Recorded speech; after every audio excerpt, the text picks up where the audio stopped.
ગામ હતું. એ ગામમાં ચિંટુ નામનો છોકરો રહેતો હતો.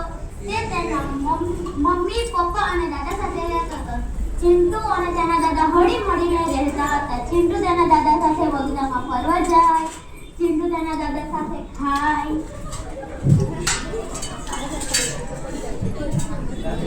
ચિંટુ સુવા જાય ત્યારે તેના દાદા તેને નવી નવી વાર્તાઓ સંભળાવે.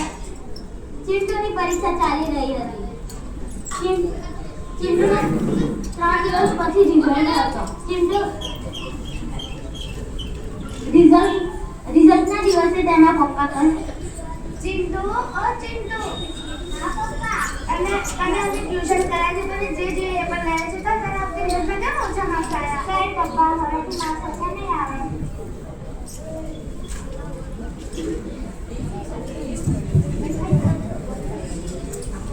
શું થયું ચિંટુના પપ્પા? આજના તમે પરેશાન કેમ છો?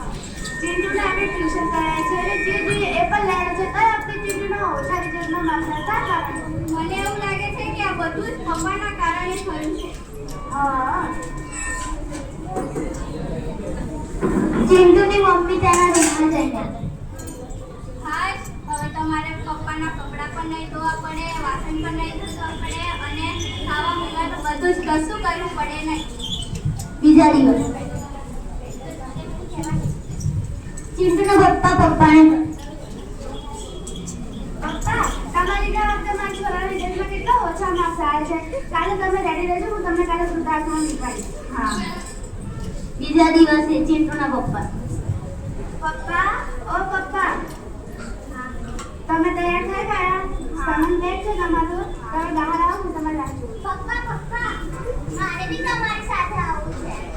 ના બેટા, તારથી ના અવાય. પણ પપ્પા, મારે તમારી સાથે આવવું જ છે. પણ બેટા, તારાથી ત્યાં ના અવાય.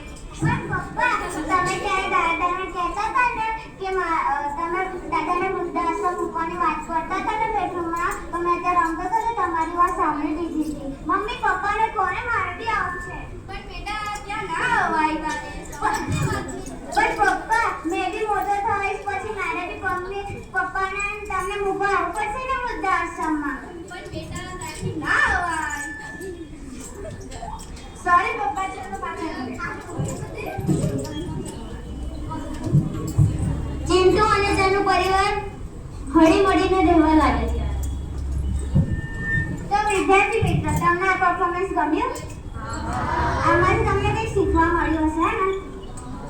તો તમને ખબર છે આપણા જે ગુજરાતના ગૃહપ્રધાન છે હર્ષભાઈ સંઘવી, તો તેમને આ હોળી ગઈ ને, તો તેમણે હોળી ક્યાં મનાવી? સુરતના વૃદ્ધાશ્રમમાં મનાવી. તેમણે તે દિવસે બધાને કહ્યું હતું કે જે આપણે મમ્મી પપ્પા છે તેમણે નાનપણથી આપણને આવડી પકડીને ચલાવ્યા છે. હવે આપણી વારી પણ છે કે આપણે તેમને સહારો આપીએ અને તેમની મદદ કરીએ. તો આ બધી નાટક અમે એટલા માટે કર્યું કે આનાથી તમને કંઈક નવું જાણવા મળ્યું અને બધાને ખબર પડી. આમાં જેવી કરીને વૈસી ભરેની આ વાતથી તમને ખબર પડી ગઈ ને. જય હિન્દ, જય ભારત.